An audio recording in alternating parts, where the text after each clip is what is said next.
Hi guys, I am really excited to share with you this initial pass at your new home's floor plan layout. And so just to quickly orient ourselves here, we've got the street down here at the bottom of the page, your backyard at the top of the page. North is down towards this direction here. And so this is more or less our south face. This is our north face. What we're seeing here in this sort of light peach or orange color is the existing outline of the existing house, and you can also see in sort of this light gray the existing walls and doors. That's the existing CAD file that you've given me that I'm using as the basis for this initial sketch. And then what we're seeing in sort of this red or pink purple color here out at the front, here at the master suite, and then here at the detached structure are added square footage. So for the most part, it's a remodel, a gut job remodel, but with some significant addition as well. So let's walk through the plan. So from the front, what we would see is the new addition that houses a new entry, office, and bedroom, and the existing garage. So our curb appeal, or our front elevation, would be mostly garage and entry, and then two bedroom spaces. So I think there's a lot of potential for some really good curb appeal here. We would enter through a new entry in a very wide foyer, a very long foyer. This could be shortened, but I'm curious to try and, I'm intrigued with keeping the door in plane with the garage just to be a bit more contemporary. But anyways, the entry is large and has a lot of solid walls, so I think we should think of this more of as an entry gallery. A gallery space with skylights that will provide a lot of space for artwork or photos. But directly off of the entry, we would have access into the office. This would also be a spare bedroom if needed. Now I'm showing just one door now into the office from the entry, but there's also a door off of the main bedroom hallway. They're not both strictly needed, but I'm curious to hear more about your thoughts on how you'd want to use this space.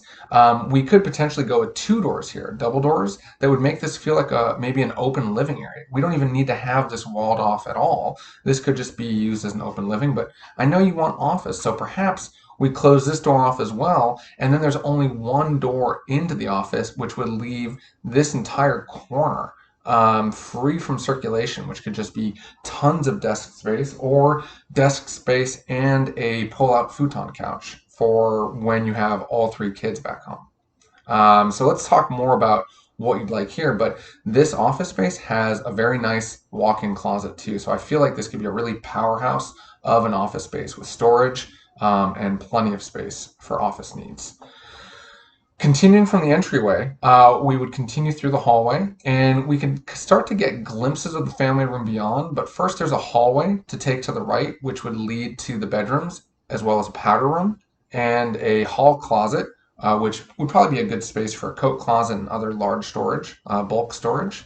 But let's continue into the great room. So we would go through the hallway here, and we'd be immediately greeted by the family room, which in this scheme, I'm imagining that the simple roof would be vaulted from the low end here at the kitchen, vaulting up to a loft space that would be tucked in up high above here at the family room. So there would be sort of a mezzanine level, not a full height, of course. We'll see what that turns out being when we're looking at the 3D model. But there would be a loft level up here, accessed via a little ladder right here with a little void space in the ceiling plane, so you can crawl up at the highest point of the loft space to get up to that loft area. And then when the grandkids are up there in the loft, reading books or whatever, they can look down and still be part of what's going on. They're still facing the same direction as everyone else, so you can have a multi-tiered movie night, perhaps, with the family, where the adults are down on the couch and the kids are laying down flat up at the loft area, looking down at the TV right here. So I'm really intrigued by this. I'm curious to hear if this hits the mark with what you were thinking about for a loft. I'm excited about it, but I want to hear your thoughts too. So from the couch, we face to the left, and we can see this the TV wall here, the media center, that partitions the family room from the kitchen. Now, this could either be a very solid wall, or it could be something that's a bit more of a screen wall that allows for, now sound's going to travel. There's openings on either side, so sound will travel no matter what, but this doesn't necessarily have to be a solid wall. So right now I'm showing it sort of like a broken line to indicate maybe it's a screening element, maybe it's like a wood slat wall that we put a bit of solid element on one side to host the TV and all the cables, but for the most part it could be really open, potentially. Of course, having a solid wall would be nice to hang things on, hang pots and pans on, or just have more art in the kitchen. So let's talk more about that as well. So from the family room, you have two ways to get to the kitchen. So this is a nice little open circulation zone here. But from the entry or from the garage, we would go through the mudroom laundry area with storage on this side, as well as storage on this side as well. Washer dryer here, skylight in here. So this would be a daylit space as well. And then you're into the kitchen from the mudroom. And in the kitchen, we've got a huge powerhouse of an island with a sink and a dishwasher and an ice drawer right here at the island with seating for 6 people at the island. Right here, we also have a tall pantry. So as you're doing dishes, you're washing the dishes here, but this is where you put them away, right? So we don't need to have, I think, upper cabinets if we have this tall element for storing dishes, pots, and pans. It's right adjacent to the cooktop as well.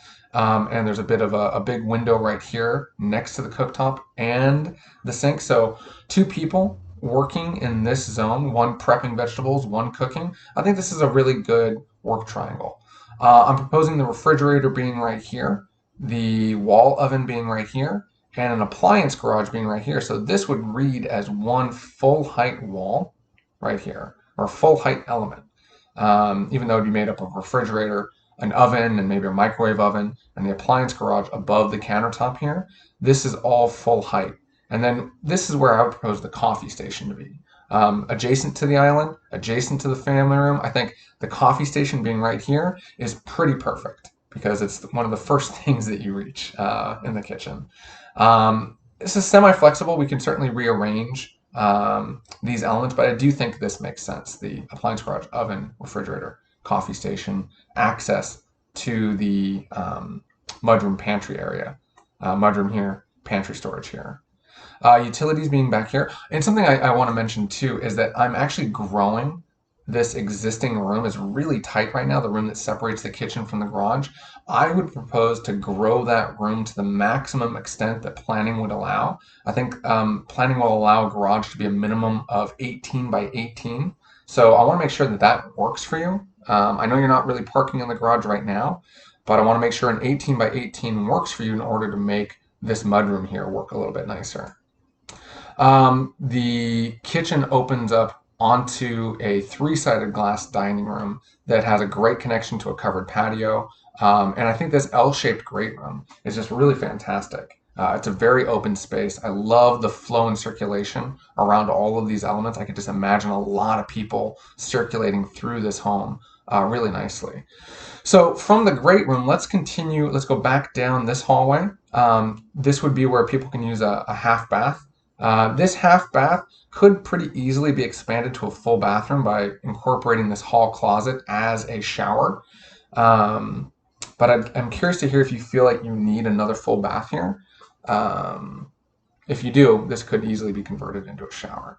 So continuing up the hallway, or in the hallway, we would have access to the office, access to 2 other bedrooms, each with a small closet, and access to a shared sort of Jack and Jill bathroom.